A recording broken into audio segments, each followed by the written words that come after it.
கர்த்தருடைய பரிசுத்த நாமத்துக்கு ஸ்தோத்திரம் உண்டாகட்டும். இந்த நாள்ல கூடி வந்திருந்து ஆண்டுடைய வார்த்தையை கேட்கிற உங்க ஒவ்வொருத்தரையும் ஏசப்பா அதிகமாக ஆசீர்வதிப்பாரு. இது தேவனுடைய பிள்ளைகளுக்கு கொடுக்கப்பட்ட இது வேத வசனம். இது உங்களுக்கு பிரயோசனமாக இருக்கும், விழிப்பாக இருக்குங்கிறதுனால இந்த வசனத்தை ஆண்டவர் உங்களுக்காக தந்தாரு. இதனால 1 கொரிந்தியர் 3:16-17 நீங்க தேவனுடைய ஆலயமாய் இருக்கிறீர்கள் என்றும் தேவனுடைய ஆவி உங்களில் வாசமாய் இருக்கிறார் என்றும் அறியாது இருக்கிறீர்களா? ஒருவன் தேவனுடைய ஆலயத்தை கெடுத்தா அவனை தேவன் கெடுப்பார். தேவனுடைய ஆலயம் பரிசுத்தமாய் இருக்கிறது, நீங்களே அந்த ஆலயம். இதை கேட்கிற அருமையான சகோதரன் சகோதரிகளை, தேவ பிள்ளைகளை, நீங்க ரட்சிக்கப்பட்ட ஜனமே, ஆண்டவர் உங்களை என்னவா பாக்குறாருன்னா, அவர் வாசம் பண்ற ஒரு இடமாக, அவர் வாசம் பண்ற ஆலயமாக, அவர் வாசம் பண்ற கோயிலாக உங்களை ஆண்டவர் பாக்குறாரு. இப்ப நீங்க எப்படி இருக்க வேண்டும் சொன்னாக்க, ஆண்டவருக்கு பயப்படுற பயத்தோட அதாவது உலகத்தோட சார்ந்து போய் உலகத்தார்களோட நம்ம அசுத்தமான பாதைகள், அசுத்தமான பேச்சுகள், அசுத்தமான சிந்தைகள், அசுத்தமான கேலு கூத்து இப்படிலாம் கொண்டாடுறவர்கள் மத்தியில நம்ம இருக்கக்கூடாது. அப்பா ஆவியானவரு உங்கள வாசமா இருக்க முடியாது. இப்ப துன்மார்க்கர் இருக்கிற இடத்துல நம்ம என்ன செய்யக்கூடாது, உட்காரக்கூடாதுன்னு வசனமே சொல்லப்பட்டிருக்கு.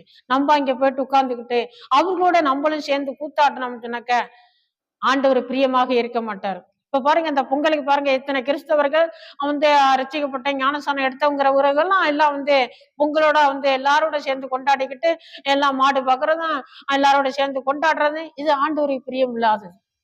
அறியாத ஜனங்கள் ஏதோ அவங்க செய்யறாங்க.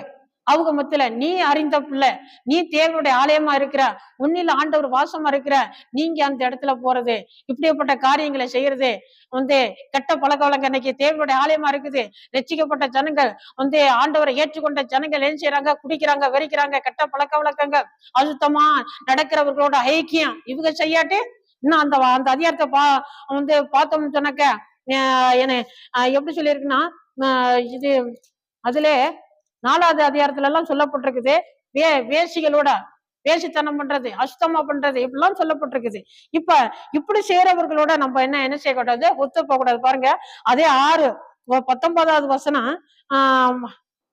18 வேசித்தனத்துக்கு விலகி ஓடுங்கள். மனுஷன் செய்கிற எந்த பாவமும் சரீரத்துக்கு புறம்பே இருக்கும். வேசித்தனம் செய்கிறவனோ தான் சுய சரீரத்துக்கே விரோதமா பாவம் செய்கிறான்.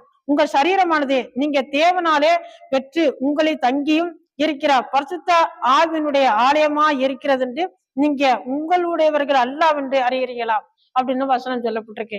இப்ப பாருங்க, நம்ம ஆண்டோட பிள்ளைகளாகி இருந்து வேசித்தனம் இன்னும் சிலர் என்ன செய்யறாங்க. நாங்க எங்க பகுதியெல்லாம் பார்த்து கண்டிச்சு அதுகளை சத்தம் போட்டு திருத்துறது பெரிய பாடாய் போயிருச்சு. ரட்சிக்கப்பட்டேங்கிறாங்க, நம்ம சபைக்கு வந்தவங்க இல்ல. இன்னும் சில இடங்களை போனவங்க சொல்ல போனா சபையை விட்டே நின்றுறாங்க. இப்படிலாம் என்ன இப்படியும் செய்யக்கூடாது. அப்படி செய்யறவங்களோட நம்ம ஒத்தும் போக கூடாது, அவங்களோட ஐக்கியமும் வைக்க கூடாது.